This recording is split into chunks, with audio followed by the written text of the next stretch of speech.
কলকাতা হাইকোর্টের উপর এই ধরনের বেনজির আক্রমণ, এর আগে কোন আইনজীবী তো ছেড়ে দিন, যিনি আইন পড়েননি, তৃণমূল কংগ্রেসের থার্ড গ্রেড কোনো নেতা, সেও কোনো করেনি। আমার তো মনে হয় যে কলকাতা হাইকোর্টের সুমোটো এর বিষয়ে এফআইআর করানো উচিত পুলিশকে দিয়ে। সুমোটো পুরো বিষয়টি দেখা উচিত এবং কল্যাণ ব্যানার্জিকে সবার আগে গারদে পড়া উচিত। তাহলে উনি মহিলা দেখলে যে সমস্ত মন্তব্য করছেন, আগামী দিনে ওনার বাড়ির আশেপাশের মহিলাদেরকে কামড়ে যেন না দেয়, সেটাও তো দেখতে হবে। এই ধরনের বদ্ধ সাপদরা যখন ঘুরে বেড়ায়, পাগল সাপদরা, তাদেরকে নিয়ম আছে, হয় ট্র্যাঙ্কুলাইজার দিয়ে ধরে নিয়ে গিয়ে খাঁচায় বন্দি করতে হয়। একে কোন ট্র্যাঙ্কুলাইজার দেওয়া হবে সে বন দপ্তর ঠিক করুক। আমার মনে হয় একে সবার আগে জেলের ভেতরে ঢোকানো। দেখুন, কল্যাণ ব্যানার্জি যে ধরনের গালাগাল করছেন, তাহলে তো সেই অনুসারে মহুয়া মৈত্র এতদিনে কল্যাণ ব্যানার্জির মাথায় একটা বড় লাঠি দিয়ে বাড়ি মারা উচিত ছিল। শুভেন্দু দা যদি প্রভোগ করে থাকে পুলিশকে, তার থেকে অনেক বেশি গুণ প্রভোকেশনের কাজ কল্যাণ ব্যানার্জি নিজে করেছেন। মহুয়া মৈত্র তো বাঁশ দিয়ে বাড়ি মারেননি কল্যাণ ব্যানার্জির মাথায়, তো এটা হওয়া উচিত ছিল। তাহলে ভালো, ওনাকে হসপিটাল এখন রিলিজ করবে, আমাকে ডাক্তারবাবুরা যা বললেন। গতকাল আপনারা দেখেছেন পুলিশ ওনার উপরে লাঠিচার্জ করে মাথায় একটা বড় অংশ ফুলে গেছিল, ইন্টারনাল ইনজুরি সন্দেহ ছিল। সিটি স্ক্যান করে সেই ইন্টারনাল ইনজুরি পাওয়া যায়নি, তার ফলে আপাতত রোগ। কিন্তু যেভাবে পুলিশের আক্রমণ ওনার উপরে এসেছিল, এবং উনি আজকে জানালেন যে উনি পকেটে মানে ওনার সাথে রাখি নিয়ে গেছিলেন, যে পুলিশদের হাতে রাখি বাঁধবেন। কিন্তু সেই পুলিশই রাখি পূর্ণিমার মতো পবিত্র দিনে, যে দিনটিকে হিন্দু সমাজ অত্যন্ত শ্রদ্ধা এবং নিষ্ঠার সাথে পালন করে, সেই দিনেই মমতা বন্দ্যোপাধ্যায়ের পুলিশ ওনার হাতের শাখা ভেঙে দিয়েছে। এবং উনি প্রতিজ্ঞা করেছেন ওই হাতে তিনি আর শাখা পরবেন না, যতদিন না পর্যন্ত ওনার মেয়ের উনি বিচার পাচ্ছেন, ততদিন পর্যন্ত উনি ওই হাতে শাখা পরবেন না, এবং এই লড়াই ওনার জারি থাকবে। কথা হচ্ছে, পুলিশ যদি মারধর না করে তাহলে সেই আঘাতটা লাগলো কি করে? সেখানে আমি অভয়ের মায়ের সাথে কথা বলে যেটা জানতে পারলাম, যে ওনারা যখন ব্যারিকেডের দিকে এগোচ্ছিলেন, ওনাদের সাথে 20-30 জন সাকুল্যে লোক ছিল।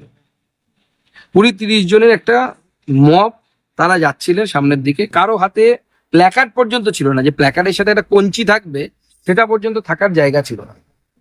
কঞ্চি দিয়ে মারলে পরেও তো কারো মাথায় এরকম বড় দাগ হতে পারে না।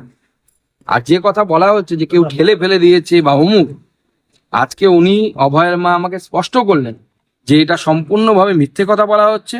পুলিশের লাঠি দিয়ে আঘাত লেগেছে, পুলিশই তাকে এই আঘাত দিয়েছে। ভরা বাজারের মধ্যে, কোচবিহারে ভরা বাজারের মধ্যে এক তৃণমূল নেতা তাকে তার ছেলেকে গুলি করে ঝাঁঝরা করে দেওয়া হচ্ছে। দেখুন, তৃণমূলের গোষ্ঠী দ্বন্দ্ব, তৃণমূল সব জায়গায় তো ওখানে লড়াই হচ্ছে কে পয়সা তুলবে। ওখানে নতুন করে যারা পুরনো তৃণমূল ছিল তাদেরকে সরিয়ে দিয়ে খেদিয়ে দিয়ে নতুন করে ওখানে নেতা হয়ে উঠেছে আপনাদের গুহ মহাশয়, সার্টিফাইড গুন্ডা তৃণমূল কংগ্রেসের। সে ঢুকে এখন তোলাবাজি শুরু করেছে। সে তো ফরওয়ার্ড ব্লক করতো, ফরওয়ার্ড ব্লক থেকে এখন ব্যাকওয়ার্ড ব্লকে চলে গেছে তৃণমূল যার নাম। সেই ব্যাকওয়ার্ড ব্লকে এখন তিনি পলিটিক্স করছে, তো অন্যরা মেনে ছেড়ে দেবে। হাসপাতালের উপর পলিটিক্যাল প্রেশার আছে, আমারও কথা বলে সেটা মনে হয়েছে। প্রথমে যে ডাক্তারবাবু এসেছিলেন, নিউরো সার্জন বা neuro specialist, neuro medicine specialist, তিনি বলেছিলেন যে ইন্টারনাল ইনজুরি থাকতে পারে, মাথায় বড় ইনজুরি দেখা যাচ্ছে, অতএব ওনাকে অ্যাডমিশন নেওয়া হোক। কিন্তু তার পরবর্তী সময় তাদের উপর কোনো পলিটিক্যাল প্রেশার আছে, এবং সেই প্রেশারের ফলে আমার মনে হয় এই ধরনের সিদ্ধান্ত হসপিটাল কর্তৃপক্ষ নিয়েছে। আমরা প্রয়োজনে ওনার সাথে কথা হয়েছে, ওনারা যদি রাজি হন, আপাতত উনি বাড়িতে যেতে চাইছেন, যেহেতু বাড়ি ছাড়া আছেন, তো বাড়িতে গিয়ে উনি বিশ্রাম নিন। প্রয়োজনে যদি অন্য কোনো মেডিকেল ইনস্টিটিউট বা কেন্দ্রীয় সরকারি কোনো হসপিটাল, তার যদি সেকেন্ড ওপিনিয়ন নিতে হয় প্রয়োজন পড়ে, বা পরিবার যদি মনে করে, অভয়ের মা যদি মনে করেন, তাহলে অবশ্যই তাকে আমরা সেই ব্যবস্থা করি। শুভেন্দু অধিকারী কিংবা সুকান্ত মজুমদার যে কোনো প্রোগ্রামে কিংবা রাস্তায় বেরোলেই জয় বাংলা স্লোগান শুনতে হচ্ছে। দেখুন, জয় বাংলা স্লোগান তো বাংলাদেশ থেকে ধার করা। তৃণমূল তো জয় বাংলা বলবে, ওদের উদ্দেশ্য হচ্ছে পশ্চিমবঙ্গকে বাংলাদেশ বানানো। তো আমরা জয় বাংলা শুনে তাতে ভয় পাওয়ার জায়গায় আমরা নেই, কারণ এই জয় বাংলা পন্থী যারা, তাদের সাথেই লড়াই করে আমাদের পূর্বপুরুষ ধর্ম বাঁচিয়ে পূর্ব পাকিস্তান থেকে এপার বাংলায় এসেছিল। ডক্টর শ্যামাপ্রসাদ মুখার্জির বাংলায় তৈরি করা বাংলায় এসেছিল। আমরা জানি কিভাবে লড়াই করতে হয়, এবং লড়াইটা কি শুরু হয়েছে আপনারা নিশ্চয়ই দেখতে পাচ্ছেন। চরম লড়াই হবে, এবং এই মুহূর্তে তো দিদিমণি থরহরি কম।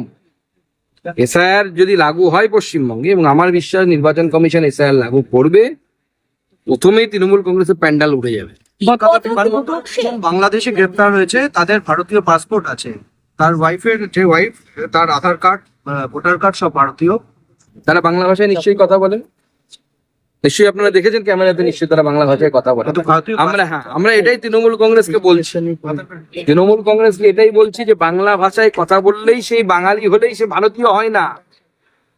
বাংলা ভাষায় শেখ হাসিনাও কথা বলে, মোহাম্মদ ইউনিসও কথা বলে, খালেদা জিয়াও কথা বলে, কিন্তু তারা ভারতীয় নন।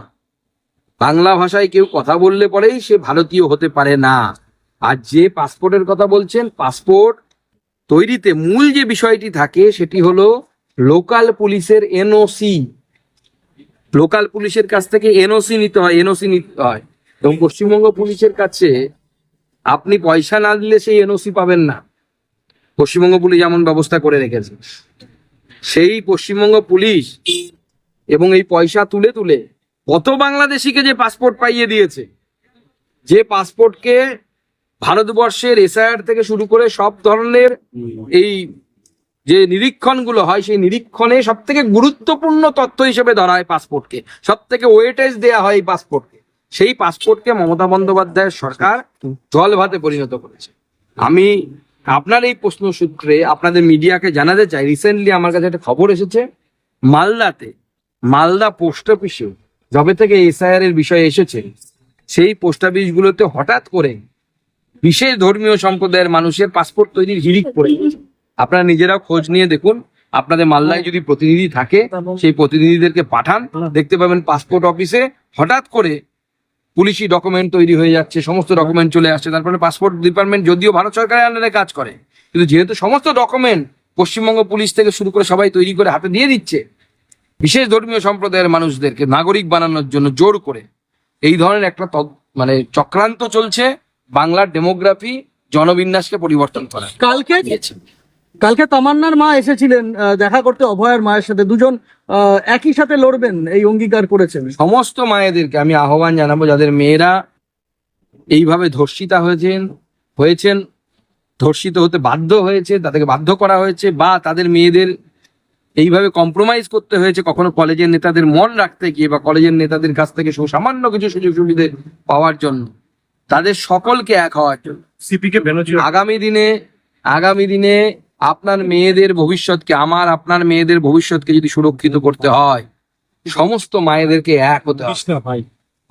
আমরা আমাদের মেয়েদের ইজ্জত 1000 টাকা 1200 টাকায় বিক্রি করতে পারি না।